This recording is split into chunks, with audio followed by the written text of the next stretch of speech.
Boa tarde, pessoal. O Conaim foi realmente um grande sucesso. Foram centenas de e-mails com muitos comentários nas redes sociais. Muitas pessoas passaram a ter uma visão diferente, não só da implantodontia, mas do poder que essa nova ferramenta de ensino online tem na transmissão do conhecimento.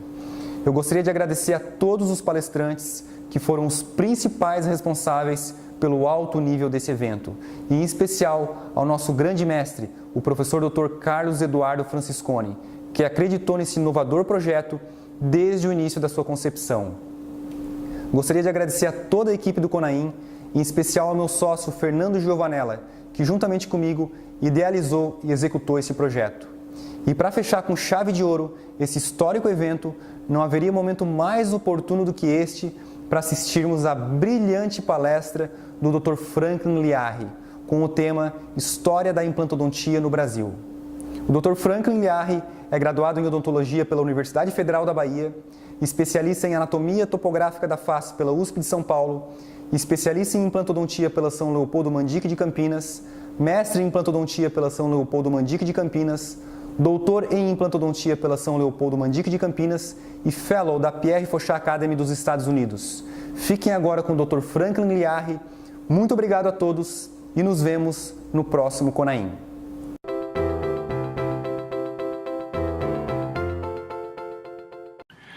Senhoras e senhores congressistas, boa tarde. Inicialmente eu gostaria de agradecer a gentileza do convite a mim formulado para participar do Conaim, o primeiro congresso de implantodontia do Brasil completamente online e que me concede a honra de alinhar o meu nome ao lado de grandes e renomados palestrantes e professores do cenário nacional.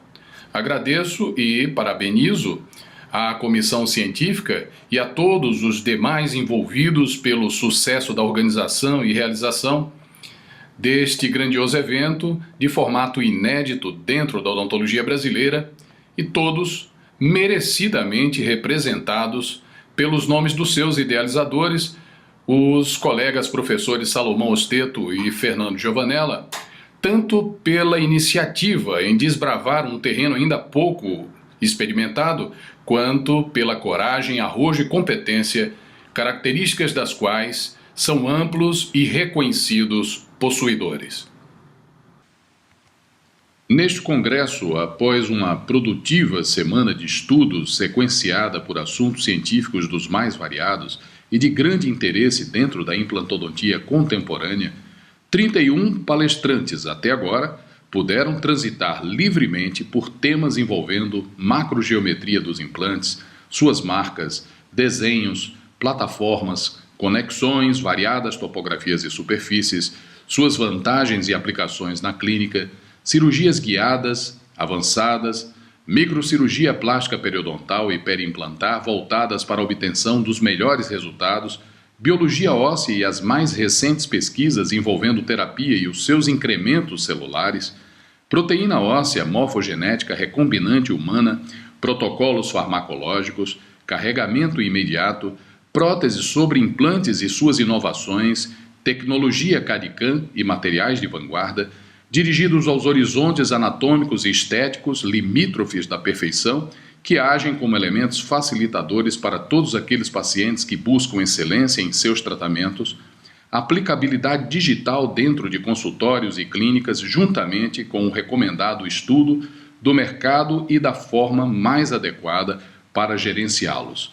Dentro de todo esse rico contexto programático, resta-me agora, nesta 32ª e última conferência do Conaim, contar um pouco da história, que também é uma ciência e, dentre outras atribuições, tem por premissa básica a missão de estudar, investigar e narrar detalhada e sistematicamente o passado da maneira mais fidedigna possível, envolvendo todas as etapas e origens de qualquer fato considerado significativo ou mesmo o próprio curso dos acontecimentos havidos como relevantes que registram, explicam e transmitem conhecimentos dispostos numa linha de tempo.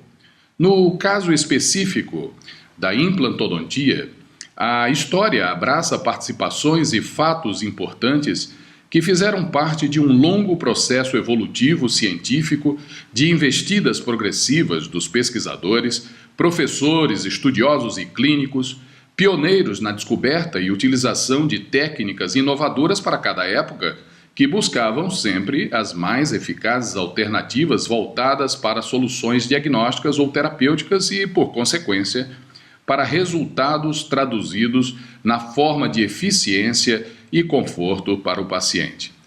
Falaremos, portanto, sobre a história da implantodontia no Brasil, da qual somos todos partes vivas e pulsantes. Fazemos aqui uma ressalva pertinente, tal como qualquer fato histórico e de relevo que precise ser relatado, a história da implantodontia, tanto mundial quanto no Brasil, reveste-se de natural variação de versões que trazem acopladas ao seu conteúdo fatos acessórios e paralelos acompanhados de protagonistas que fazem sim parte do todo, do cenário geral, mas em hipótese nenhuma devem ser vistos ou considerados menores, ainda que não exerçam suficiente e direta influência na determinação da construção de um roteiro principal. Justamente por não sermos historiadores de ofício e por também fazermos parte de um grande grupo de profissionais, cirurgiões, dentistas do século XX, que viveram de perto ou acompanharam de privilegiado e contemporâneo camarote os fatos que serão dispostos a seguir, nos sentimos plenamente à vontade para adotarmos uma postura de narrativa cronológica sobre os acontecimentos centrais e mais importantes ocorridos ao longo destes últimos 25 anos, sem, contudo, nos deixarmos levar pelos rigores acadêmicos impostos por meticulosa varredura no passado, que por si só, por melhor que fosse o nosso poder de síntese, não caberia em um compilado resumo de 45 minutos. Apenas para ilustrar didaticamente o que acabamos de referir, vamos nos permitir inicialmente fazer uma breve exposição sobre uma parábola hindu chamada Os Seis Cegos e o Elefante. Nesta história, cada cego sentia e descrevia uma parte distinta do elefante, o dorso e a barriga, orelhas, presas, rabos, patas e tromba. Todos os cegos afirmavam compreender e explicar a verdadeira aparência do elefante, mas só conseguiam fazê-lo de forma parcial devido às suas perspectivas limitadas. Como ninguém tinha a visão para enxergar o animal inteiro, cada um tocou uma ou outra parte e prosseguiu em total ignorância a respeito do restante. Todos estavam convictos das suas certezas, ao mesmo tempo, estavam coletivamente errados por não terem elementos suficientes para definirem o todo. Por analogia e guardadas as particularidades, assim consideraremos, ou assim melhor dizendo, consideramos a história da implantodontia no mundo ou especificamente no Brasil, comparativamente a esse elefante da parábola. Muito provavelmente, a precisa soma das partes descritas com enfoques bastante particulares também não resultem na figura completa do elefante, até porque aqui este elefante simboliza um fato maior, mais abrangente, que precisa ser visto de maneira mais global e imparcial possível. Os conceitos ou pontos de vista muito particularizados poderão induzir grandes erros de avaliação, principalmente se forem apartados desta visão do todo, embora, da mesma forma, sejam partes integrantes e importantes na composição de uma mesma história. Esse princípio pode ser explicado pela multiplicidade e pluralismo de versões em que a verdade e a realidade são entendidas de maneira diferente conforme a perspectiva do observador ou de quem interpreta, tornando-se praticamente impossível abranger na plenitude a verdade absoluta. Concluindo esses minutos filosóficos e didático-pedagógicos, podemos dizer que todas as verdades de um fato são constituídas por fragmentos de história. Tentaremos passar agora para vocês uma concisa visão do todo, a visão do nosso elefante, no que tange a história da implantodontia no Brasil, após o advento da osseointegração.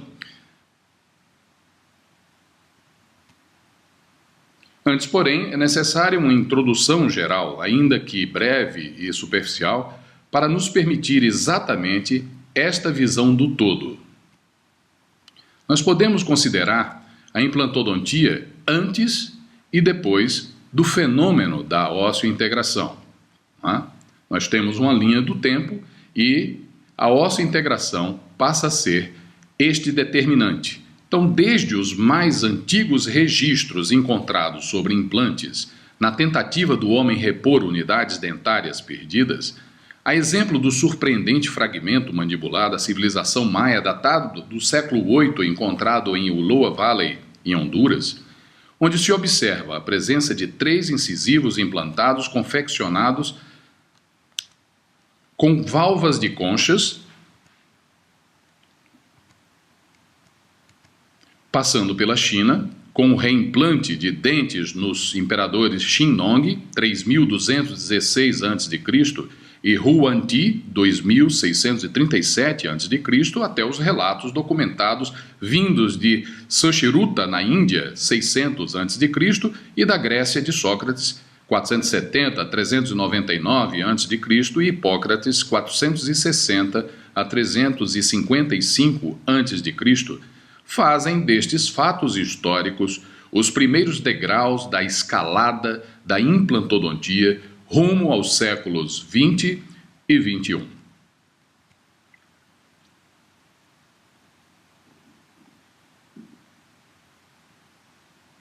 A implantodontia no mundo, a história da implantodontia moderna, conhecida e classicamente ensinada em todo o mundo, é hoje dividida em 2 fases distintas, antes do professor Brånemark e depois do professor Brånemark, ou, para ser mais específico, antes da descoberta do fenômeno da osseointegração e depois da osseointegração.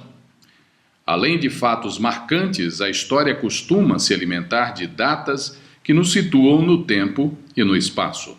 A despeito de outras inúmeras descobertas anteriores, ao longo dos séculos, na tentativa de devolver dentes perdidos ao ser humano, definitivamente se reconhece como marco inicial a revolucionária transformação nas condutas e abordagens terapêuticas dentro da odontologia, a memorável Conferência de Toronto, no Canadá, em 1982, que apresentou a osseointegração para o mundo científico. A primeira e efetiva comprovação do fenômeno biológico partiu da descoberta por acaso na Universidade de Lund, na Suécia, em 1952 a 56, durante pesquisa para sua tese de doutorado sobre processos de reparo ósseo, onde Brånemark avaliava a microcirculação sanguínea por meio de uma pequena câmara de titânio instalada na tíbia de coelho, a qual se adaptava ao microscópio, permitindo observar diretamente o osso. Os detalhes e desdobramentos veremos mais adiante. As pesquisas do professor Brånemark sobre os princípios da osseointegração foram completamente documentados. Daremos destaque à descoberta do fenômeno da osseointegração entre 1952 e 1956.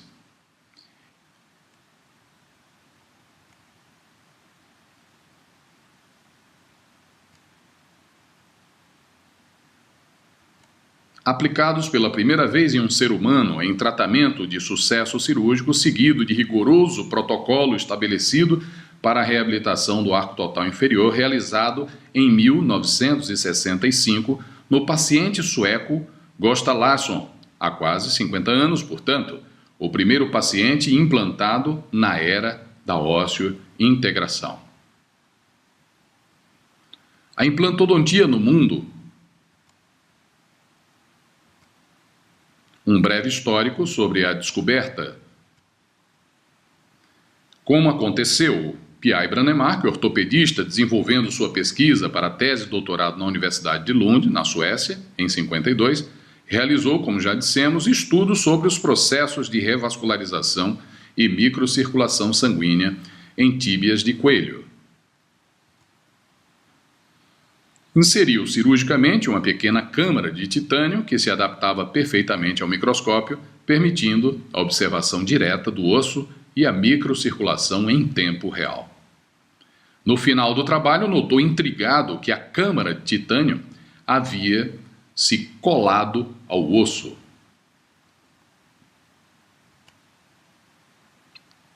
Então, o titânio versus o tântalo, material muito utilizado naquela época, as câmaras de observação de titânio não podiam mais ser retiradas do osso, pois possuíam uma integração total. Já as de tântalo, as câmaras de observação de tântalo podiam ser removidas facilmente do osso. A aplicação inicial do titânio foi como ponto de ancoragem para a fixação de membros artificiais em pacientes amputados. Na sequência, pela promissora biocompatibilidade do metal com o tecido ósseo e os tecidos moles, começaram então a trabalhar com reabilitação bucal. Curiosamente, quando observou que a câmara estava completamente presa ao osso, Brånemark mal se deu conta de que havia descoberto, e essa adesão se dera de tal forma que aquela peça, tão cara e difícil de ser produzida, não poderia mais ser utilizada. O jovem pesquisador ficou muito mais aborrecido do que motivado com o primeiro fenômeno de osseointegração que testemunhou. Estava, então, lançada a semente da revolução.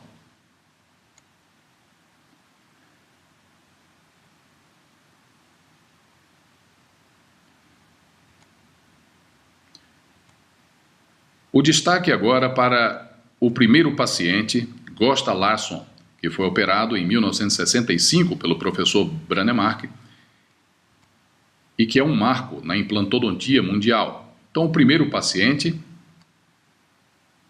em 1965, tinha 34 anos, tinha fissura palatina, havia perdido todos os dentes inferiores e foi voluntário para a pesquisa de Brånemark. Viveu 40 anos com os implantes e a prótese instalados e faleceu em 2005.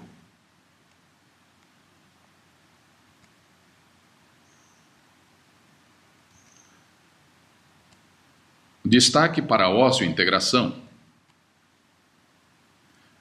A osseointegração se define como uma conexão direta, estrutural e funcional entre o osso vivo, ordenado, e a superfície de um implante submetido à carga funcional.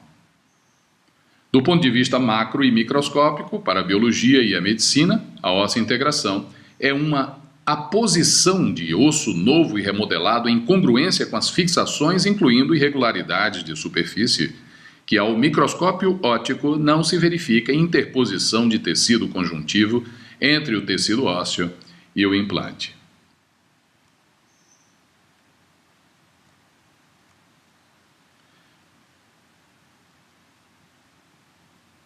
Após o registro histórico do primeiro paciente operado com implantes ósseo-integráveis, a odontologia mundial levaria ainda mais 17 anos até tomar conhecimento definitivo dessa pesquisa, assim como de tantos outros experimentos e resultados conseguidos com o árduo e persistente trabalho do visionário cientista sueco, médico ortopedista e professor, Dr. Per Ingvar Brånemark, em maio de 1982, na Conferência de Toronto, como já foi dito, movimento decisivo que lançou efetivamente a osseointegração para o restante do mundo.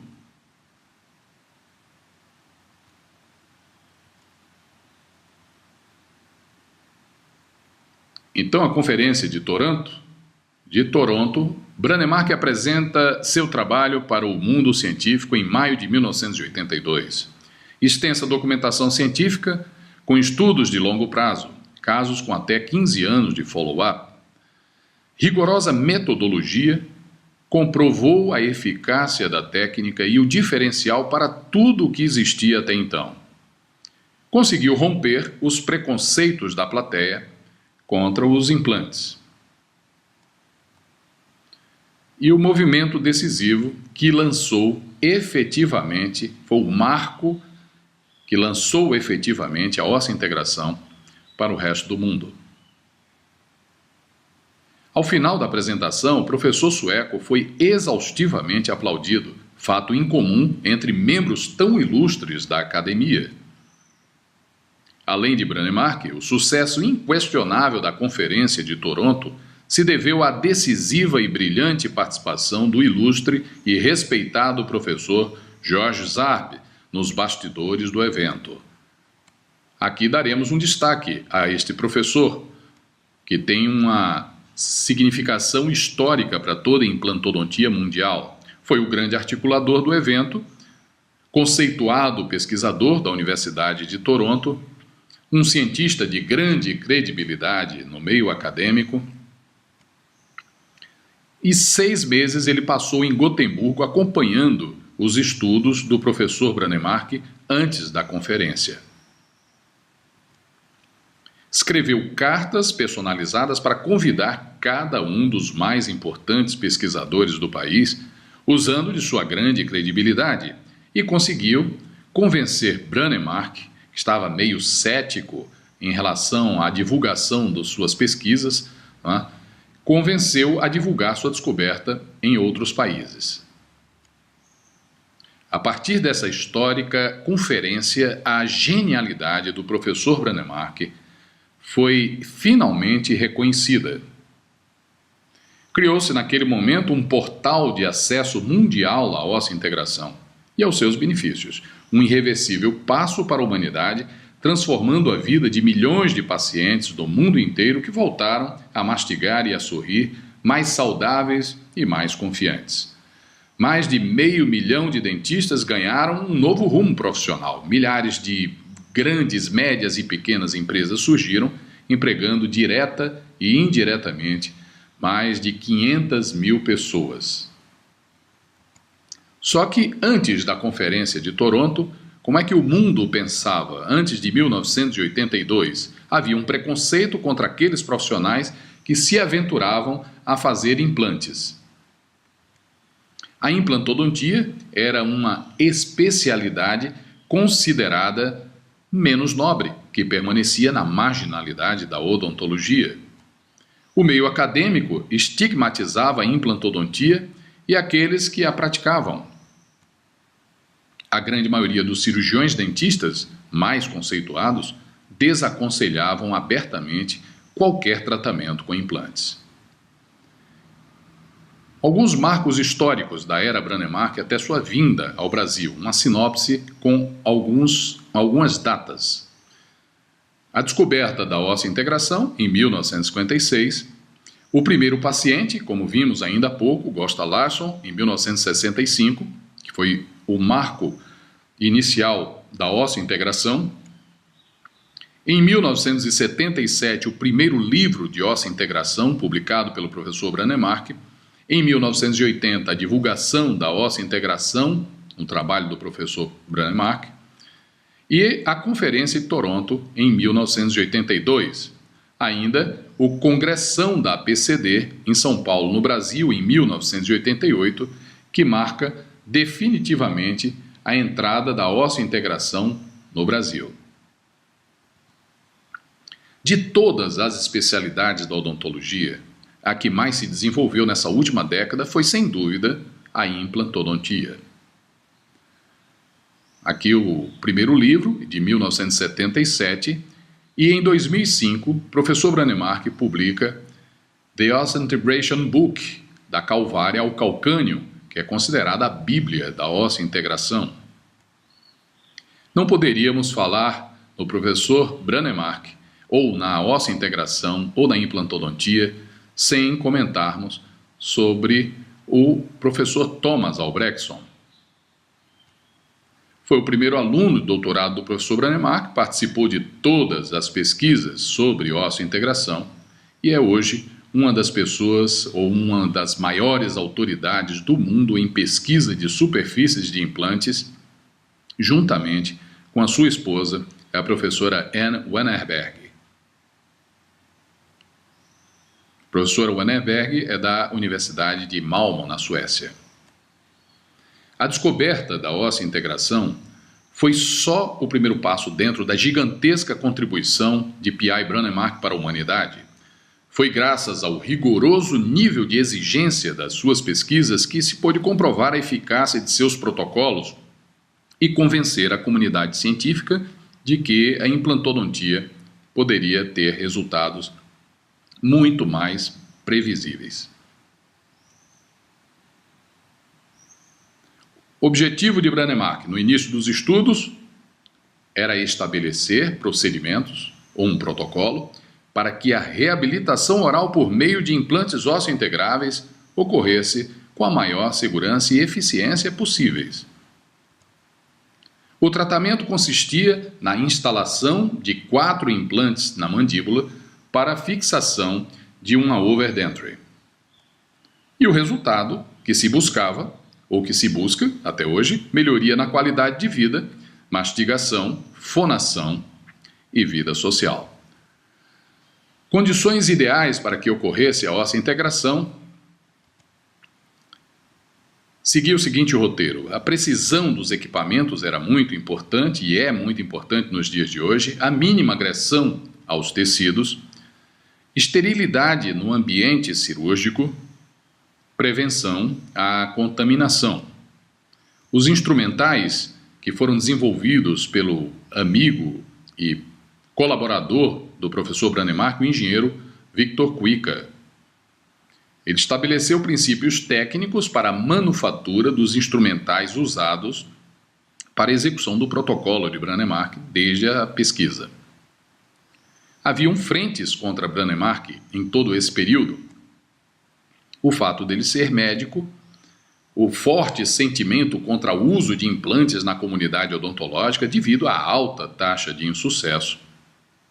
As próteses eram muito ruins esteticamente. A descoberta, então, ganha o mundo. A Suécia começou a ficar pequena demais para guardar os segredos da óssea-integração. Tudo apontava na direção de que havia chegado a hora de apresentar a sua descoberta ao mundo. Brånemark permanecia hesitante a essa ideia. Havia um grande volume de pacientes na expectativa de fazerem tratamentos com implantes. E Brånemark começou a se dedicar, então, assiduamente à preparação de profissionais.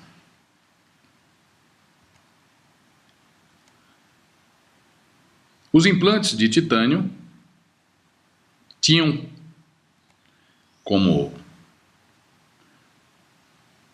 meta, como escopo, havia na ocasião a necessidade de se estruturar uma produção em série e comercializar os implantes de titânio. A Bofors Nobel Pharma, em 1978, recebeu os direitos de manufaturar esses implantes por já ter experiência nessa usinagem do titânio. Hoje, a Nobel Pharma é a Nobel Biocare, é a maior empresa de implantes do mundo, com cerca de 23% do mercado mundial. Até 1980, os tratamentos odontológicos com implantes eram mantidos na era das trevas da odontologia. A implantodontia no Brasil também podemos dividir ou podemos didaticamente colocar antes e depois de Brånemark e da óssea-integração, consequentemente, tendo como marco inicial a Conferência de Toronto, em 1985.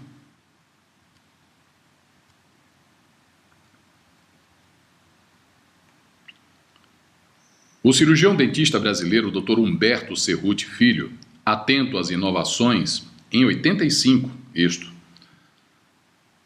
partiu de Gotemburgo, na Suécia, para fazer um curso de cirurgia que o credenciaria a realizar implantes ósseo-integráveis de acordo com o protocolo de Brånemark. Segundo o depoimento concedido numa entrevista ao dentista Fred Nigro, publicada na revista Dental Press de Periodontia e Implantodontia, de abril, maio e junho de 2009, o seu grande interesse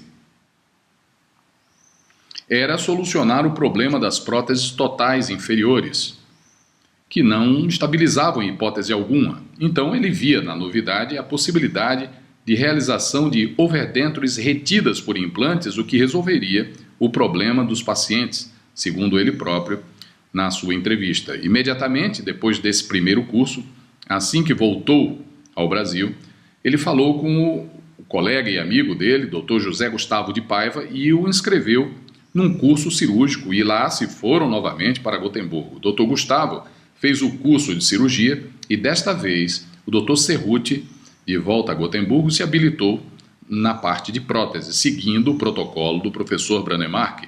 Ficaram lá uns 20 dias em Gotemburgo estudando o sistema. Em meados de 1986, ao regressarem ao Brasil, realizaram a primeira cirurgia em solo brasileiro, fundamentada nos princípios da ósseo-integração preconizados por Branemark. Propuseram instalar 4 implantes em uma paciente que só possuía 2 molares inferiores, retendo uma prótese parcial removível para tornar possível a realização de uma overdenture. Por estarem um pouco receosos de realizar a cirurgia, chamaram então 2 cirurgiões bucomaxilo que prepararam o campo cirúrgico e tão logo expuseram o osso, os doutores Cerruti e Gustavo de Paiva entraram em ação fazendo as perfurações e instalando os implantes. Naquela época, o medo de insucesso ainda era grande e só para se ter uma ideia, era proibido realizar radiografias até ocorrer a total ósseo-integração do caso, após 6 meses. A fase protética, com a confecção de uma barra sobre os implantes, para reter esta dentadura, teve o seu começo no início de 1987, conforme vocês podem ver nessas radiografias. Vocês vejam que a radiografia de 1986, que comprova os 4 implantes posicionados na mandíbula, entre os espaços bentonianos, data de 22 de março de 87. Na verdade, ela foi feita 6 meses depois da cirurgia, que foi em 86, em meados de setembro de 86. Em 87, já vem a barra sobre os 4 implantes. Então, 19 anos se passaram e a paciente depois veio a falecer em 2006, com todos os implantes na boca e em função. Na sequência cronológica desta intervenção pioneira, surge o fato que é considerado por muitos como o marco zero da implantodontia brasileira dentro dos princípios da ósseo-integração, que já citamos ainda há pouco. Foi o congressão da PCD em 88, em São Paulo, com a primeira palestra do professor Branemark em solo brasileiro. Em seguida, o pioneirismo do Dr. Humberto Cerruti, 2 outros desbravadores do Paraná também realizaram cirurgias pioneiras com implantes ósseo-integráveis neste ano, só que utilizando implantes produzidos pela companhia alemã IMZ. Em 1987, o Dr. Júlio César de Sá Ferreira e o Dr. Gastão Vale Nicolau. Numa linha de tempo, o professor Júlio César fez essa primeira sua intervenção no Brasil em abril, e 2 meses depois, Dr. Gastão Nicolau fez a intervenção semelhante, sendo os 2 considerados também pioneiros da implantodontia dentro de solo brasileiro. Um breve histórico sobre implantes dentários antes da ósseo-integração. Há milhares de anos já se tentava criar uma terceira dentição para o ser humano, mas foi só no século XX que a implantodontia começou a ser levada a sério. No entanto, os implantes utilizados antes da descoberta da ósseo-integração ainda não eram totalmente confiáveis na visão da comunidade odontológica. Pioneiros brasileiros que se dedicaram toda a carreira ou que dedicaram ao estudo dos implantes dentários e que defendiam a sua indicação e aplicação nos tratamentos odontológicos estão aqui sequenciados e nominados, justamente nominados, Amedeo Bobbio, Ângelo Luciano Rosella, Benjamin Vieira Belo, Constantino Jacob Constantino, José Eduardo Vassimão Barbosa, Nicanor Ubirajara Furquim de Campos, Orlando Meira Cardoso, Eloy Borgo, Newton de Bortoli, Paulo Areal, Manuel Balian, Isaac Jaimovich, Nelson Loureiro, Glauco Longo Guerrieri, Ronaldo Carvalho Miguel. Mas destaque especial deve ser dado a um brasileiro, Davi Sesson, que era um professor, um dos mais importantes implantodontistas brasileiros na era pré-ósseo-integração, um dos primeiros a produzir implantes no Brasil, que foi a Sesson Implantes em 1989. Ele dizia, sem exagero, pode-se falar que o maior inimigo dos implantes foram os implantologistas.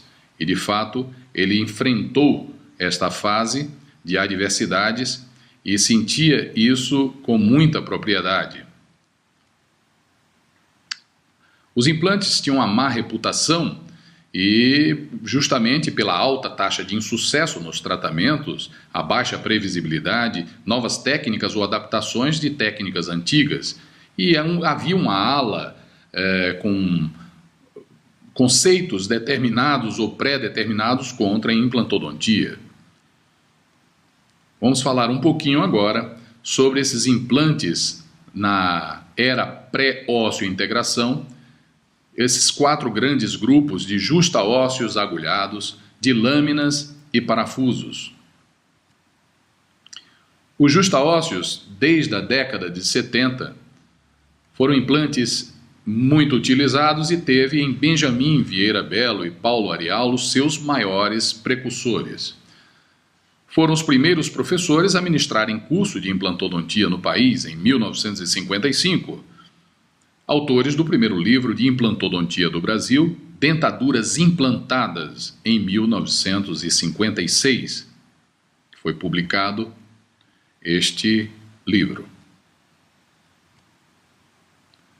Os justa-ósseos, também considerados subperiósticos, é um sinônimo de justa-ósseo. Seguia um polígono, o polígono de Roy, muito conhecido na prótese, era colocado para que se fosse ativado em carga imediata. E o primeiro implante utilizado no Brasil, que foi um justa-ósseo feito na USP em 59, em cirurgia de justa-ósseo total para a mandíbula. A cirurgia foi executada pelo professor J.J. Barros, João Jorge Batista de Barros, na Faculdade de Odontologia da USP. Foi um marco para a implantodontia pré-ósseo-integração e foi acompanhada por 2 expoentes da odontologia da época, Reinaldo Todescan e Palmiro Fava. E a moldagem feita por Radamés Luiz Pugliese. Os implantes justa-ósseos ou subperiósticos, eles foram preconizados por Gustav Dahl, para variar, um sueco, em 1942, que fez o primeiro implante deste tipo no mundo. Como mostra o diapositivo, ele segue um diagrama, diagrama de Roy, que possibilitava a moldagem e colocação de uma prótese, com esses núcleos paralelos entre si.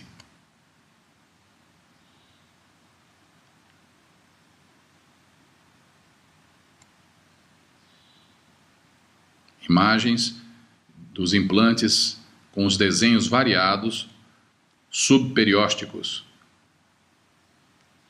Em boca, com os 4 núcleos e o polígono de Roy, a prótese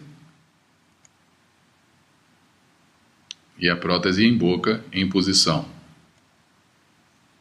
O implante justa-ósseo ou subperióstico, ele podia ser total ou parcial. Os agulhados vieram em seguir na década de 60 Eram pivôs em trípode divergente, era assim considerado. Teve seu início na década de 60, eram todos esculpidos em tântalo. Foi criado, preconizado por Jacques Cialon, que era um francês, e simulava o princípio básico da inserção desse implante, era um prego na parede.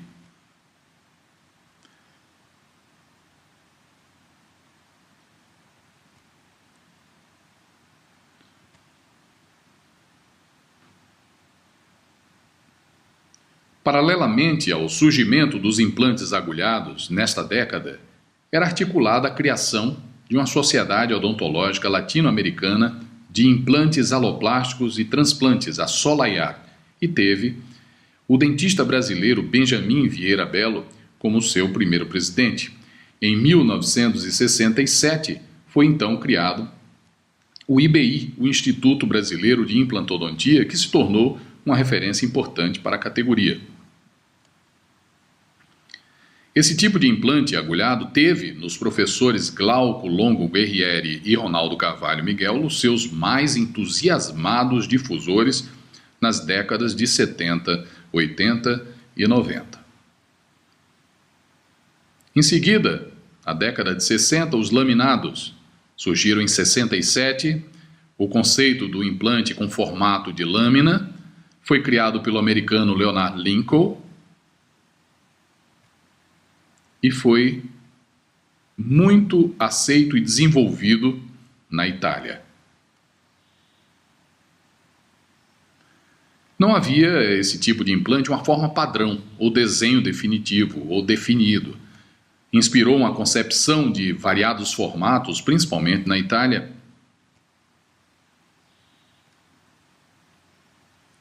E inúmeros profissionais brasileiros fizeram uso, sim, desta modalidade de implante. A ausência de protocolos operatórios ou de controle definidos traziam resultados limitados e questionáveis, comprometendo itens fundamentais como estabilidade e longevidade no binômio prótese-implante, previsibilidade e eficiência terapêutica ao longo do tempo. Em seguida, na década de 70, foi a vez dos implantes parafusados, ainda insistindo de que tudo isso aconteceu na era pré-ósseo-integração. Década de 70, primeiros modelos desenvolvidos na Itália, muitos anos antes,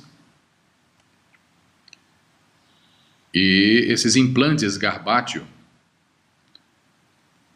permitiam o uso de raio-x.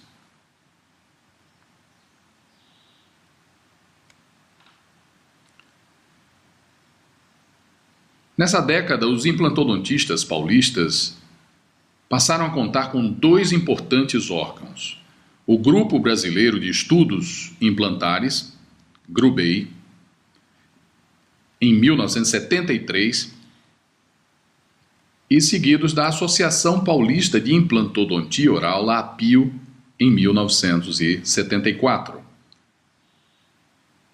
A implantodontia brasileira se movimentava muito rapidamente, apesar de ainda ser uma especialidade polêmica dentro da comunidade odontológica. Isso só demonstrava que o país tinha tudo para fazer a especialidade prosperar mercadologicamente assim que ela se mostrasse mais confiável. Foi exatamente o que aconteceu a partir da descoberta da ósseo-integração. Alguns encontros acadêmicos de implantodontia no Brasil dignos de registro, foram os primeiros registros. Em 1962, foi o primeiro simpósio de dentaduras implantadas no Espírito Santo. E em 1969, o primeiro simpósio internacional de implantodontia do Estado da Guanabara, promovido pela ABO e IBI, o Instituto Brasileiro de Implantodontia. A descoberta do princípio da ósseo-integração pelo sueco Brånemark em 1965 representou uma revolução e deu início a uma nova era no tratamento de pacientes edêntulos. Depois da ósseo-integração no Brasil,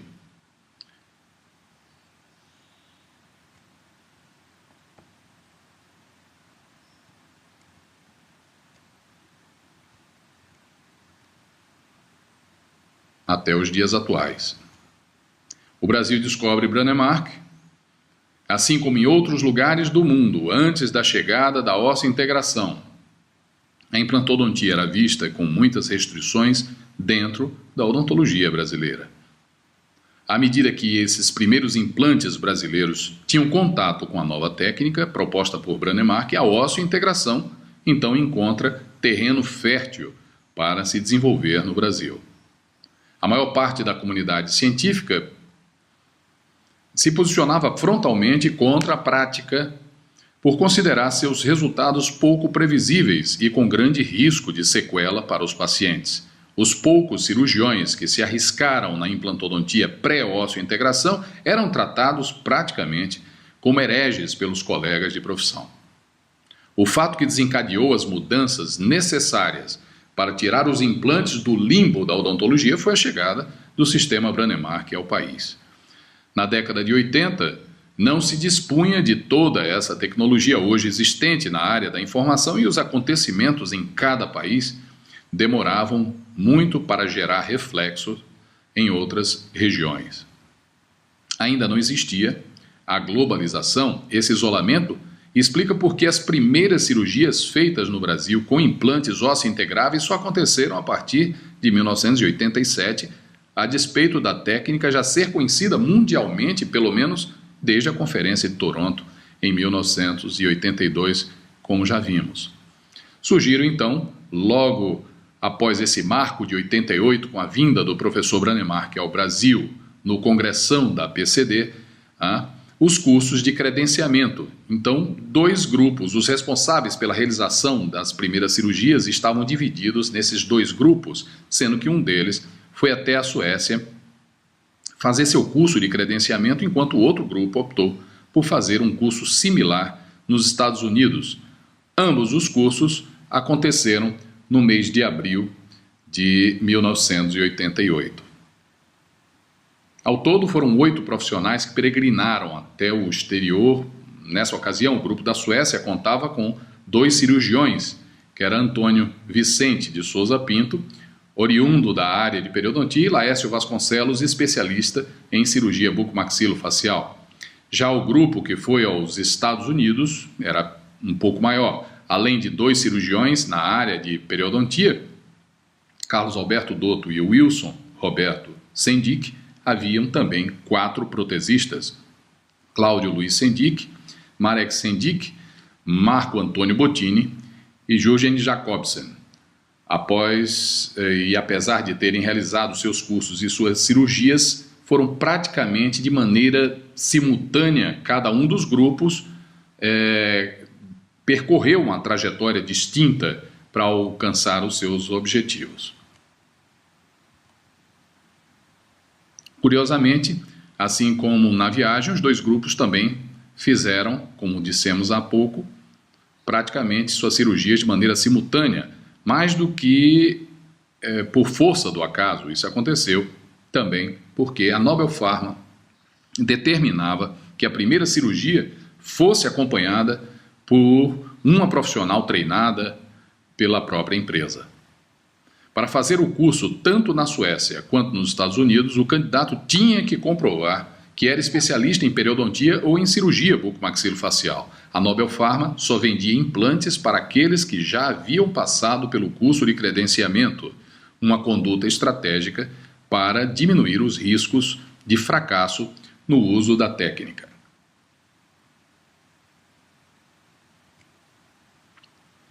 Brånemark, então, descobre o Brasil. Ao saber do trabalho com pacientes fissurados do Centrinho, em Bauru, em São Paulo, percebeu que ali estava a oportunidade de formar um novo grupo de trabalho. Em um congresso na Espanha, Brånemark procurou o Dr. Laércio Vasconcelos e disse que gostaria de vir ao Brasil ajudar com os casos mais difíceis do Centrinho. Nos anos 80, Brånemark viajou pelo mundo divulgando a sua descoberta e reunindo estes seguidores para sua técnica, e como uma espécie de embaixador da osseointegração, ele veio ao Brasil em janeiro, em 1988, participar do congressão da PCD em São Paulo. A repercussão da visita de Brånemark no Congressão foi importante não só para divulgar a técnica no Brasil, mas também para iniciar o lento processo de aceitação dos implantes na comunidade odontológica brasileira. Em 1997, Brånemark começa a sua influência em Bauru, um ano antes do Congressão.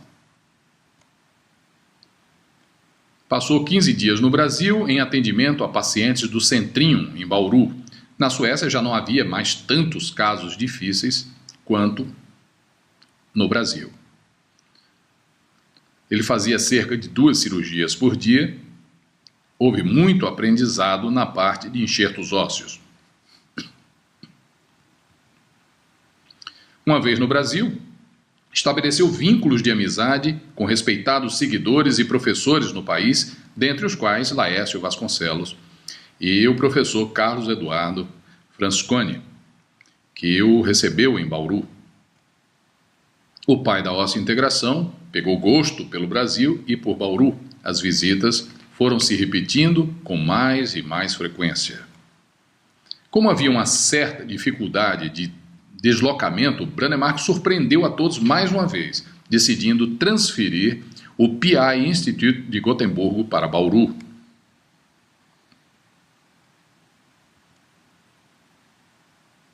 Isso ocorreu em 2005. Passados cerca de 4 anos desde a inauguração do Instituto, perto de 500 pacientes já tinham sido operados. O mundo científico queria melhor entender por que Brånemark havia escolhido o Brasil e, em particular, uma cidade do interior de São Paulo para continuar as suas pesquisas. Em 16 de janeiro de 2003, Brånemark comprou uma casa em Bauru e passava cada vez mais tempo na cidade por períodos mais longos. De certa forma, projetou Bauru para o mundo inteiro, pois todos sabiam que ele estava ali. O trabalho no Centrinho também foi bastante divulgado. Um país de solo fértil. Dado o primeiro impulso, não demorou muito para que a nova implantodontia se alastrasse pelo país como rastro de pólvora. Com ela, nasceu uma nova indústria nacional e uma gigantesca rede de ensino que até hoje não para de crescer. Em 1991, havia uma necessidade de reconhecer a implantodontia como especialidade da odontologia. O CFO, o Conselho Federal de Odontologia, fazia um exame de avaliação para esses profissionais que praticavam a cirurgia ou que já faziam algum tipo de implante nesta era pré-ósseo-integração. Os aprovados no exame foram reconhecidos como implantodontistas em 1997, podemos dizer que por antiguidade. Houve então uma revolução, um aperfeiçoamento técnico. Os primeiros implantodontistas brasileiros precisaram passar por um período de aprimoramento e ampliação do conhecimento. Com o credenciamento, estavam aptos para o procedimento mais básico com a fixação de uma prótese total na mandíbula. Com o passar do tempo, foram aprendendo a fazer implantes unitários, próteses parciais, implantes em maxila e enxertos ósseos.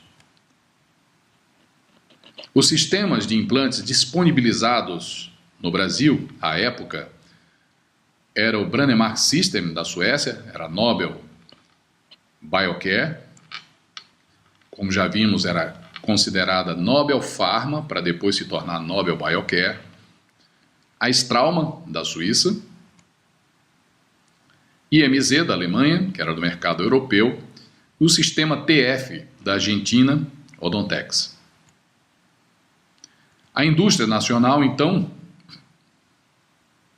tinha uma dificuldade de aceitação inicial a toda essa revolução e a todas essas mudanças, uma dificuldade de adaptação, inclusive, e houve apostas em conexões protéticas universais e que eram dispostas aos profissionais a preços acessíveis. Consequentemente, por via de consequência, houve um aumento de pacientes e implantodontistas. E a demanda por mais implantes era inevitável, equipamentos, conectores e prótese. E no início da década de 90, indústrias nacionais, como a Sesson Implante, Dentoflex, De Bortoli, Intralock, Neodente, INP e Conexão, se instalaram no Brasil, se estruturaram no Brasil, né? Logo em seguida surgiram a Enfios e sim, todas empresas brasileiras. O Brasil tem hoje uma indústria em franco desenvolvimento e profissionais com um dos mais elevados níveis técnicos do mundo. Direta ou indiretamente, ele mudou para melhor a vida de milhares de brasileiros. Os cursos de especialização e mestrado e doutorado foi inevitável, não havia como mais segurar esse tipo de conhecimento científico, de estruturação para esse conhecimento científico, inclusão da implantodontia na grade curricular da graduação, teve como pioneiro o Dr. Carlos Eduardo Francesconi, que assim o fez em 5 de agosto de 96, na Universidade Sagrado Coração, em Bauru. E a pós-graduação foi colocada à disposição a implantodontia, também pelo professor Dr. Carlos Eduardo Francesconi, em março de 1998. Outros cursos aconteceram paralelamente a esse evento. Em Araçatuba, com o professor Dr. Paulo Sérgio Perry de Carvalho, em março de 97, foi colocada na grade curricular da graduação. E na pós, em Araçatuba, conjuntamente mestrado e doutorado, também com os professores Paulo Sérgio Perry de Carvalho, Laércio Vasconcelos, Ariel Lenharo e Vicente de Souza Pinto, em março de 1998. Em Santa Catarina também houve um curso pioneiro de implantes em tempo integral acadêmico. Novidades incorporadas no dia a dia da implantodontia: carga imediata, novos procedimentos para enxerto, implantes guiados, procedimentos cirúrgicos de tecido mole, planejamento virtual, cirurgias sem retalho, implantes zigomáticos e agora, mais recentemente, uma outra revolução que é a restauração dento-alveolar imediata, sempre associada a implantes. O mercado brasileiro se movimentou também. O ritmo de crescimento, maior que 20% ao ano, cerca de 30 mil cirurgiões dentistas praticam hoje a implantodontia. O Conselho Federal de Odontologia reconhece mais de 400 cursos de especialização. Implantodontistas brasileiros estão entre os melhores do mundo e isso representa grande vantagem para os pacientes. Hoje, cerca de 90% dos implantes fixados nos pacientes brasileiros são fabricados dentro do próprio país. Empresas nacionais já estão conquistando o mercado fora do país e têm potencial para levar o Brasil a ser um dos maiores produtores de implantes do mundo. No ano de 2009, cerca de 1,5 milhão de implantes foram instalados em pacientes brasileiros, o que significa o atendimento de 500 mil pessoas. Esta é a Faculdade de Odontologia de Gotemburgo, na Suécia, contemplando a presença de brasileiros na ocasião. E agora, o ano que vem, em 2015, o mundo irá comemorar o 50º do advento da óssea integração. E dessa forma encerramos a nossa participação nesse congresso, contando um pouco da história da implantodontia no Brasil, parte integrante e significativa na história dos implantes dentários em todo o mundo. Esperamos ter contribuído de alguma forma no aprendizado e na melhor compreensão da sequência dos fatos históricos aqui relatados, ou mesmo no esclarecimento de eventuais dúvidas. Não nos esqueçamos que o simples fato de estarmos participando deste primeiro CONAIM nos fazem células importantes na composição de novos capítulos. E a exemplo do elefante que nós ilustramos no início dessa apresentação, agora mais do que nunca, somos partes do todo desta rica história. No caso de desejarem manter contato conosco, podem utilizar o endereço eletrônico franklinlee@mec.com. Por toda a atenção de vocês e paciência, muito obrigado e até uma próxima oportunidade, quem sabe, em outubro de 2015, aqui mesmo no Brasil, em São Paulo, na comemoração do 50º da Óssea Integração. Até lá!